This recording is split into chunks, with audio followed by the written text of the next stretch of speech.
আর এখন আর কেন যাবেলা নালো কি গই হাজার কয়েক উগ্রবাদী ছাড়া নিজ দেশে ফেরত যাওয়ার পক্ষে উখিয়া টেকনাফে আশ্রিত রোহিঙ্গারা, কারণ সেখানে তাদের জন্ম, ছেলেবেলা থেকে শুরু করে জীবনের অনেক স্মৃতি, সহায় সম্বল সব জমিয়ে রাখা। কিন্তু এখন জান্তা সরকারও রোহিঙ্গাদের আবাস আরাকান থেকে বিতাড়িত। এখন আরাকান দখল করে আছে দেশটির বিদ্রোহী গোষ্ঠী আরাকান আর্মি, যে কারণে এখন অনেক জটিল রোহিঙ্গা প্রত্যাবাসন।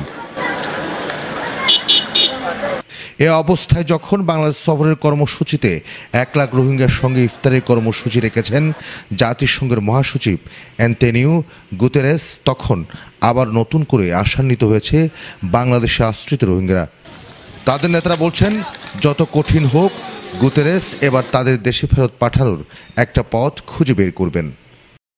আরা তো দেশ আছে আরকান, আরা এখন আরকান যাবেলা নালো কি গই মন্তর আরা হেডে বলে না পারি বলি আর দেশে তো আর বাজিয়া খাড়ি মারি জেনোসাইড করি আরে বাংলাদেশের টেলি দৌড়াই দি তো হিতারা আছে দে রোহিঙ্গা হীন গোতায় তোদের বাংলা দৌড়াই দি বাংলা কোনো পৌঁছে আর গই তৈলে আরা আন রিকোয়েস্ট গুজুম দে তারা আরে কিয়াং বলে বাংলাদেশরে আতলই পুরা দুনিয়ায় মিলি আর কানতে কান সেফ জোন গরন আর টুপি দি আর দুঃখ ফাইলিও কষ্ট ফাইলিও আর সামদাইলে যোগ্য মনে হলে বাংলাদেশ জমিনের উপরে থইলে আর রতনম মাঝে আর ওয়াপেস ফিরে যাই পারি পাল্লা বলি আর চেষ্টা মেহনত করি পাল্লা বলি আর রতন ওয়াপেস মাঝে জলদি পৌঁছা দি পাল্লা বলি ইন্টারন্যাশনাল সোনালি আর ইয়ান দিবার তার দাবি করছি।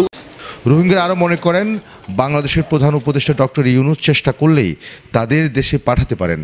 তিনি তাদের জন্মভূমিতে ফেরাতে বিশ্ব নেতাদের চাপ দিতে পারেন। বাংলাদেশের আতলই ডক্টর ইউনূসের আতলই আর আছে এই দুনিয়ার জুড়ি আতলই বাদ আছে আর আছে কেঙ্গির আর অথন নিজের অথন তার টু বিশেষ জন্য পৌঁছবার জন্য আর আন্দাজে রিকোয়েস্ট করি বলা স্যার যদি আনো যদি করে দিন আপনাদের মরিবল লেখা সুরত করে দিবল্লা বাংলাদেশ লইয়ারে মিলিয়ারে এ সুরত তান লইয়ারে তুলে দাসি ইয়ান তুলে দুজন তারা দিনের জন্য। এদিকে কক্সবাজারের বাসিন্দা ও রাজনৈতিক নেতারা বলছেন, তারা আশা করেন গুতেরেসের এই সফরের পর রোহিঙ্গাদের ক্যাম্প ভিত্তিক জীবনযাপনের নিরাপত্তা নিশ্চিত হবে, তাদের জীবন মানে উন্নয়ন হবে।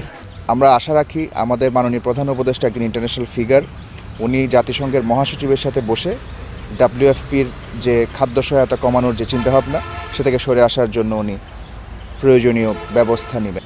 আন্তর্জাতিক সবচেয়ে বড় আপনার সংস্থা জাতিসংঘ, বাংলাদেশ সরকার এবং রিফিউজি তিনটার সমন্বয়ে আজকে এখানে আপনার তিনটা গ্রুপ এখানে উপস্থিত হচ্ছেন।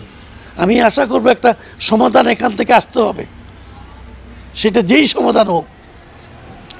এই রিফিউজিরা সিটিজেন হিসাবে বর্মায় ফেরত যাবে, এই রিফিউজিরা সেখানে গিয়ে তাদের নিজ দেশের মতো বসবাস করবে, আমরা যেমন এই বাংলাদেশে বসবাস করছি।